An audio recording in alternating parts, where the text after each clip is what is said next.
welcome back. This story is just my favorite. Squawking bird blows whistle on fake video trying to tilt Ecuador election. Yep, you've probably read it. It's the story of the bird call that was embedded in the video. Let me tell you about it. Paterno para nuestros camaradas revolucionarios de la Hermana de la República del Ecuador. An attempt to influence the Ecuador elections by using left-wing guerrillas video was thwarted by somebody who cleverly heard a bird singing in the background. Sobre nuestra intervención, sean del país que sean. Sean del país que sean. Three masked guerrillas with guns are seen in this video supposedly supporting the more left-wing candidate in the Ecuador elections. A caption underneath the video clearly says, "In the Colombian jungle." But ornithologist Manuel Sanchez immediately heard something which meant the video could not have been filmed in Colombia. Sean del país que sean. The distinctive call of the pale brown tinamou. The pale brown tinamou is a ground living bird in Peru. They're quite an ancient species of bird that don't have complex songs but make a distinct shrill call. Sean del país que sean. And they only live in northwest Peru, making the video obviously a fake. So this is really fun and a classic example of the work of a group called Bellingcat or Bellingcat.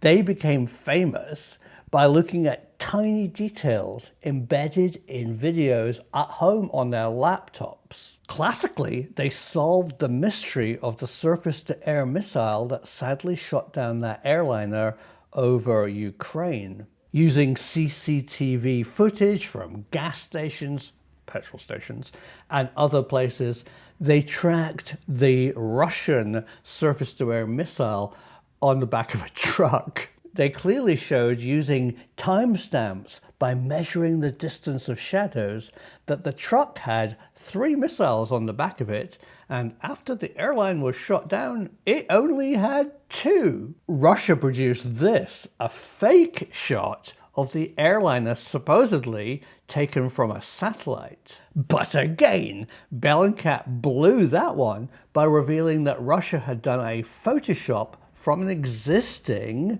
satellite picture. Little details like the color of the crops, all are giveaways.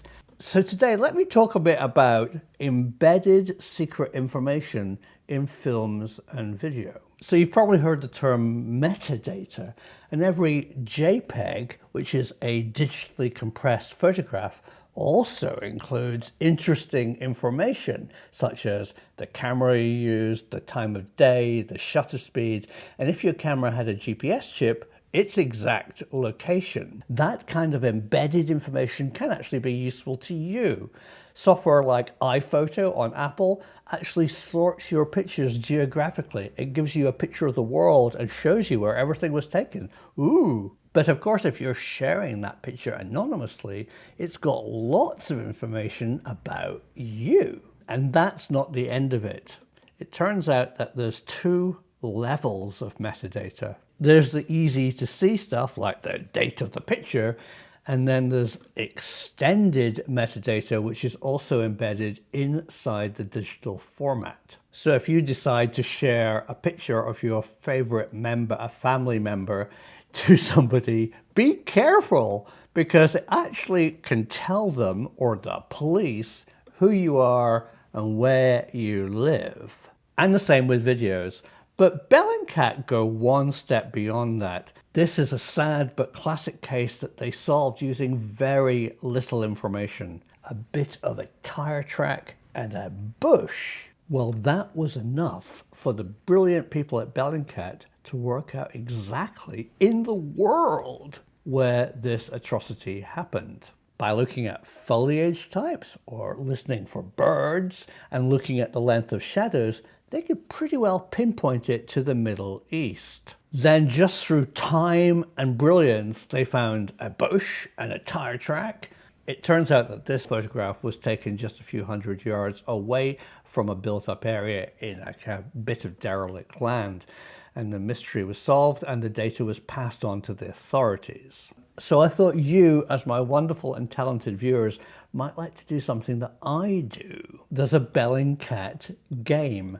They give you a very bland picture of, say, a car park or a church spire or a piece of masonry, and you get points for finding it. Well, there's almost no information in it, but there is if you're smart. For example, brickwork and masonry techniques vary from Europe to the US to Asia to Africa. So immediately you can identify the continent. The length of shadows will tell you the time of the day and maybe the latitude of the picture. And they always leave obscure little hints. Like, one of the best things to look for is look at plugs, look at outlets for Americans. Is it European? Is it Russian? Is it American? Is it a 3-pin British plug? And then you've got the country. I'll put in the description below a couple of links to the games that I like to play. It's intellectually challenging, and in this time of lockdown, maybe you would like to do it too, because the truth is out there if you know where to look.